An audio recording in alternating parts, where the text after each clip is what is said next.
Hi guys, मैं मोहम्मद सलमान एक बार फिर से आपका स्वागत है हमारे YouTube channel M S live में। हमारे चैनल से जुड़ने के लिए एम एस लाइव सब्सक्राइब करना ना भूलें। और ऐप पर डाउनलोड करें अभी।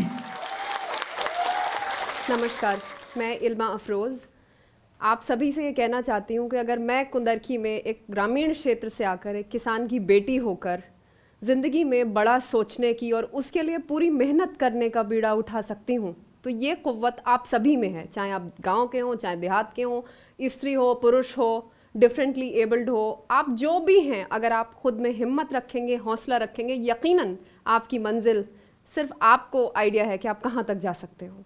मैं 14 साल की थी जब मेरे पिता का देहांत हो गया था। उसके बाद मेरी अम्मी ने मुझे बड़ा किया, ज़िंदगी में ऊंचा सोचने की और ये मानने की, इस बात पे खुद पे, अपने पोटेंशियल पे यकीन करने की हिम्मत मुझे अपनी अम्मी से मिली। और बच्चों की तरह जब मैं उन्हें देखती थी कि वो कोचिंग जाते थे, मोटी मोटी किताबें लेके इस तरीके का खर्चा करते थे मेडिकल और इंजीनियरिंग की पढ़ाई के लिए, और मैं अपने घर में पलंग पे मोमबत्ती के सहारे पढ़ रही होती थी, मेरे दिल में भी ये ख्वाहिश थी कि मैं उन बच्चों की तरह कोचिंग जाऊं या मेडिकल करके बड़ी डॉक्टर या इंजीनियर बन जाऊं। मगर उस वक्त घर में खाने के लिए हो जाए, यही एक बड़ी बात थी जो मेरे ख्याल से भारत के 80% किसानों के बच्चों को ग्रामीण क्षेत्रों में समस्याएं हैं, उसी तरीके की समस्या मेरे घर में भी थी। तो अम्मी अकेले मेरी परवरिश कर रही थी मेरे छोटे भाई की, और मैंने ये सोचा कि मेडिकल और इंजीनियरिंग का बुखार, इससे मैं अपनी मानसिकता को पीड़ित नहीं होने दूंगी, और मैंने दिल्ली विश्वविद्यालय के सेंट स्टीवंस कॉलेज में बीए में सीधा दाखिला लेने का निर्णय लिया। सेंट स्टीवंस कॉलेज के बाद मुझे विलायत जाने के लिए छात्रवृत्ति मिली। छात्रवृत्ति के पैसे वहाँ पढ़ने और वहाँ रहने के लिए थे, जाने के टिकट के लिए नहीं।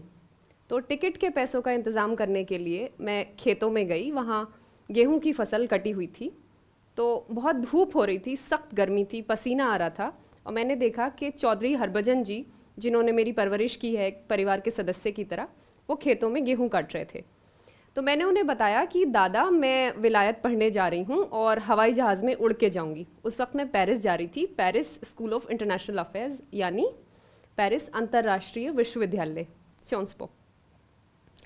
तो उन्होंने मुझसे पूछा कि बिटिया पढ़ लिख के क्या? मैंने कहा कि विलायत में पढ़ूंगी, फिर पढ़ लिख के वापस आऊँगी यहाँ पे आप सबके पास। तो फिर मैं देखती रही उन्हें गेहूं काटते हुए। उनका पसीना जो है वो मिट्टी में, ज़मीन में मिल रहा था, और कमर जो थी वो नंगी थी, और ऐसे धोती पहन के वो कटाई कर रहे थे। कहीं ना कहीं मेरे जहन में ये ख्याल बार बार आता रहा जब मैं हवाई जहाज़ में बैठ के जा रही थी कि चौधरी दादा वहाँ खेतों में उसी तरीके से काम कर रहे होंगे, मैं यहाँ खूबसूरत एसी में हूँ। फिर अगले दिन जब मैं सियोंस पो पहुँची, और वहाँ पे जो स्पायरल स्टेयरकेसेस हैं जिनमें बहुत खूबसूरत लाल कालीन बिछे हुए होते हैं, वहाँ भी मुझे बार बार वो सीन याद आ रहा था कि चौधरी दादा फिर वहीं खेतों में काम कर रहे होंगे उसी तरीके से। खैर, पेरिस से पढ़ने के बाद मुझको ऑक्सफोर्ड विश्वविद्यालय की स्कॉलरशिप मिल गई उसके कुछ समय बाद, और मैं ऑक्सफोर्ड विश्वविद्यालय चली गई। तो जब मैंने दुनिया देखी, मैंने देखा कितने कितने किस्म के अलग अलग रंगों के लोग हैं वहाँ, कैसी कैसी ज़बानें बोलते हैं, किस तरीके के बच्चे क्या स्टार्टअप्स में इंटरेस्टेड हैं, क्या दुनिया कितनी आगे है। इस चीज़ की गहन समझ मुझको ऑक्सफोर्ड विश्वविद्यालय ने दी। ऑक्सफोर्ड के बाद मैं संयुक्त राष्ट्र इंडोनेशिया में काम करने लगी, बोर्नियो में। संयुक्त राष्ट्र के बाद मैं न्यूयॉर्क सिटी चली गई, फाइनेंशियल डिस्ट्रिक्ट में काम करने। फाइनेंशियल डिस्ट्रिक्ट जो है वो एक बहुत ही अर्थव्यवस्था का एक बहुत अच्छा मैग्नेट की तरह काम करता है, और मेरा जो कमरा था वो 42वें माले पे था, वॉल स्ट्रीट जो एरिया है उसमें। तो 42वें माले पे, और जो उसकी जो दीवार थी वो शीशे की थी, और रात को टेम्परेचर -13 डिग्री हो रहा था और बर्फ़ पड़ रही थी। तो मैं अपने कमरे की खिड़की में खड़े होकर कॉफ़ी पी रही थी, ऐसे मेरी उंगलियां ऐसे कॉफ़ी के कप की तरफ थी, और नीचे अमेरिका की जो पीली टैक्सीज होती हैं वो जा रही थी, ऐसे मैं देख रही थी उन्हें, जैसे बिल्कुल माचिस की डिब्बियाँ होती हैं, और सामने एम्पायर स्टेट बिल्डिंग रंग बदल रही थी। तो उसमें इत्तेफाक से उस दिन वो लोग जो सेलिब्रेट कर रहे थे वो कई रंगों में उसको रखते हैं, तो उस दिन इत्तेफाक से वो रंग जो था वो केसरिया हरा था। तो मैं देख रही थी वो रंग बदलते हुए एम्पायर स्टेट बिल्डिंग को। मेरे दिल में बार बार इस चीज़ का ख्याल आ रहा था कि मैं तो यहाँ न्यूयॉर्क में दुनिया घूम ली, पेरिस में पढ़ ली, ऑक्सफोर्ड में पढ़ ली, चौधरी दादा और बाकी लोग जिन्होंने मुझे इस लायक बनाया कि मैं इन जगहों पे आ सकूं, अपने अंदर की प्रतिभा को रियलाइज़ कर सकूं, वो आज भी उसी गर्मी में बिना बत्ती पानी उन्हीं तमाम दिक्कतों के साथ वो ज़िंदगी जी रहे हैं। और मैंने डिसाइड किया कि अब मुझे वापस जाना है अपने मुल्क, अपने देश, उन्हीं लोगों के बीच जिनकी मैं बेटी हूँ। अच्छा, क्या होता था कि जब भी कभी मैं ब्रेक्स में वापस आती थी वेकेशंस में, तो मुझे देख के आम लोगों की आंखों में एक अजीब सी चमक होती थी। ऐसा लगता था जैसे सितारे चमक रहे हों आंखों में। उन्हें लगता था कि शायद मेरी विलायत की पढ़ाई से उनकी कोई ज़िंदगी में बदलाव आ जाए। जैसे मान लो किसी का राशन कार्ड नहीं है, तो उनको लगता था कि मुझे देखेंगे तो शायद बिटिया विलायत से पढ़ के कुछ ऐसा करेगी कि उनकी ज़िंदगी में कोई बदलाव किसी किस्म का आ जाएगा। अम्मी को जो है कांस्टेंट सुनना पड़ता था, लौंडिया है क्या कर लोगी। मतलब अगर मैं अपना ऑक्सफोर्ड विश्वविद्यालय की अगर मैं मार्कशीट भी लाऊं तो उसको फेंक के मारा जाए और कहा जाए कि लौंडिया है, लौंडा कुछ करे तो बात भी। खैर, इस सोच के साथ मैंने फिर सिविल सेवा में आने का निर्णय लिया। तो इससे दो चीज़ें तो साफ हो गई कि बेटियां सिर्फ सुरक्षा मांगने के लिए नहीं, बेटी सुरक्षा दे भी सकती है। और ये बहुत मजबूती के साथ इस चीज़ का सिंबलिज्म है, इस चीज़ का प्रतीक है, इस चीज़ को दृढ़ता के साथ साबित करती है कि आज का भारत बदल रहा है। आज भारत की बेटी मजबूत है, भारत अपनी बेटियों को सुरक्षा देता है, बेटी सुरक्षा यहाँ देती है। और भारत में जिस तरीके की एनर्जी मैंने देखी है, हमारे युवा जो हमारी बहुत बड़ी, सबसे बड़ी हमारी लोकतंत्र के साथ साथ जो हमारी सबसे बड़ी असेट हैं, आज हमारे युवा इतना अच्छा कर रहे हैं, उनके लिए इतनी अपॉर्चुनिटी है भारत में। ज़रूरत है हिम्मत की, हौसले की, मेहनत की और कभी भी हिम्मत ना हारने की। मुझे याद है जब मैं पढ़ाई कर रही होती थी बचपन में, तो वो बान का पलंग होता था, उस पर मैं बैठी हुई होती थी और कैरोसिन जो है, जो मट्टी का तेल हम उसमें डालते थे, वो कई बार तेल ख़त्म हो जाता था तो मैं मोमबत्तियाँ लगा लेती थी। तो आज भी वो पलंग पे मोमबत्तियाँ जो हैं उनके निशान अभी भी बाकी हैं।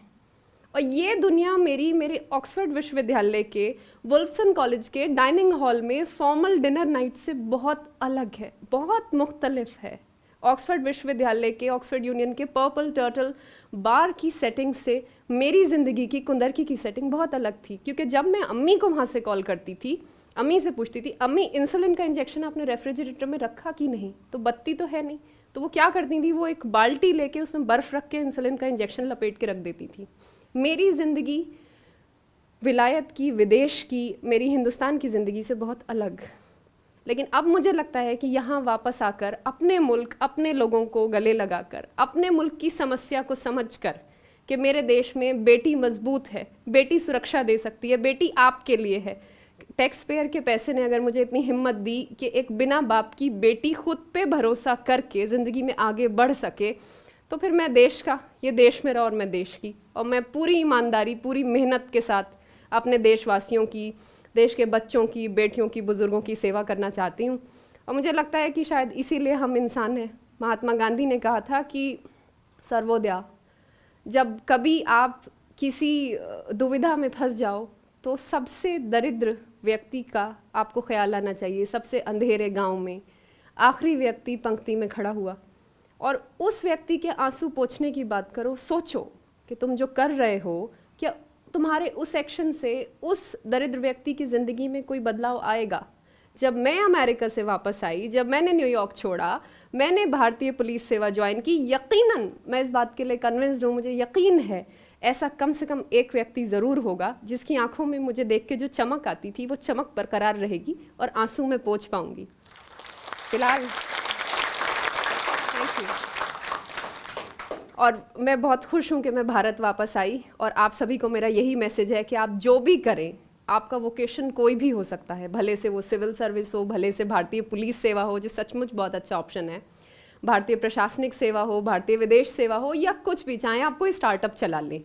एक चीज़ हमेशा आपके जहन में, आपका सेंटर में रहना चाहिए, वो है हमारे भारत की तरक्की। भारत जो है वसुदेव कुटुंबकम, पूरा विश्व हमारा परिवार है, परंतु इंडिया फर्स्ट।